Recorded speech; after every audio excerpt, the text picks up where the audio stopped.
everyone, welcome back to Sunny Live Show, and thank you so much guys for tuning in. Well guys, I'm back again with the Mzansi celebrity stories, and guys namhlanje sikhuluma ke ngamakhaphuli noma ke ngekhaphuli ke besithanda kakhulu laphana ke ku TikTok, ikhaphuli ke yakongqulunga. Unobuhle ke unkosikazi noma ke okade unkosikazi kaNgqulunga uye waya laphana ke ku social media wakhe, waya ku Instagram, wafike ke wabhala ke imessage ke ethuse ke abantu ke abaningi, wathi ke I'm so sorry to everyone obesithanda ukusibona siguga ndawonye, but akwenzekanga. I decided to go back home to mommy before I lose myself. I wish you well and your kids bakhule kahle. I will never forget you guys.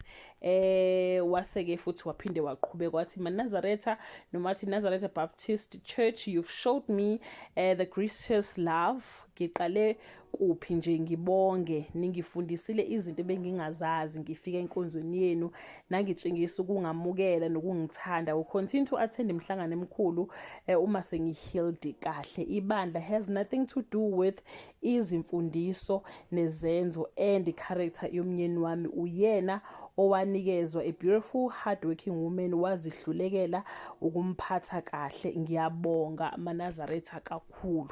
Wesethi ke I'm no longer with my guy. Broken heart. Wathi ubunyumba bami bunginyundelile. It's so sad because bengisamthanda kakhulu umnyeni wami. So guys, yeah, yona ke message ke ebhalwe ke unobuhle lapha ke ku Instagram guys. Yo, it's so painful. Like I've been checking ama post akhe recently, and kuma comment abantu bebelokhu bebuza ukuthi how nobuhle iringi iphi, why singasabona ufakile iringi nangoyuye futhi sambona ukuthi wayesekhaya nje eyintombazane yasekhaya. So babuza nje ukuthi ayibo makoti kwenze njani, iringi kuphi, kwenze njani, kwenzekalana. Abanye bathi ningabuza imibuzo kanjalo, but ke guys finally she have come clean, wachaza ukuthi cha umshado wakhe ulasteke iminyaka nje emithathu because bashada ngo-2022, and abantu bebathanda kakhulu ngenxa ukuthi ke they were coming from different religions. Unobuhle bekade sindisiwe evela ke ekhaya labazalwana basindisiwe, wesendela kuma Nazaretha. And ngiyathanda ukuthi ke futhi uclarifyile ukuthi this have nothing to do with the church, but the husband akakwazanga kusho kwamukela ukuthi ke they are struggling ukuthi ke bathole ke abantwana. Okunye ke futhi ukuba nzima kumuntu wesifazane usuke eshade nomuntu osenabantwana ukuthi indoda ayikwazi ukulinda kahle hle ukuthi ke wena uya struggle ukuthola abantwana. I remember nje one of the posts zika noma ngasewona indoda kuphela, nabantu the surroundings banokubiza ngamagama nje angekho mahle ukuthi wena ongazali because indoda inabantwana. Remember uZipho Zenkosi kanye noDube Nkosikazi ukuthi uZipho wakwakusho lokho ukuthi ipressure ayithola yokuthi uyena umuntu ongathola abantwana because uDumo wayena ingane. So ezinye ke zezinto ke abantu besifazane abangathola abantwana noma ke abastrugglishayo to have kids abayifaceayo.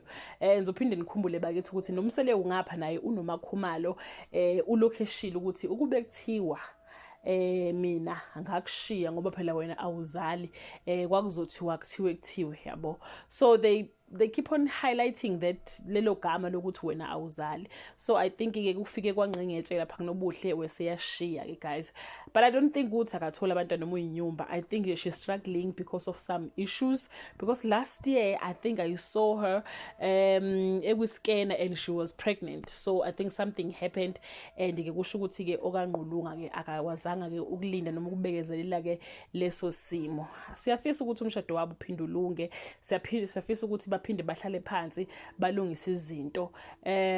So yeah guys, because uyachaza makoti ukuthi bengisamthanda kakhulu umnyeni wami but angikwazanga ke ukumelana ke nesimo. Yo guys, it's so sad. It's not a beautiful story. It's not a beautiful story. We just wish ukuthi they can fix whatever broken, you know, and balungise izinto bakithi. That brings us to the end of this video. Do leave your comment below and just share the word of comfort no encourage the couple. Bye.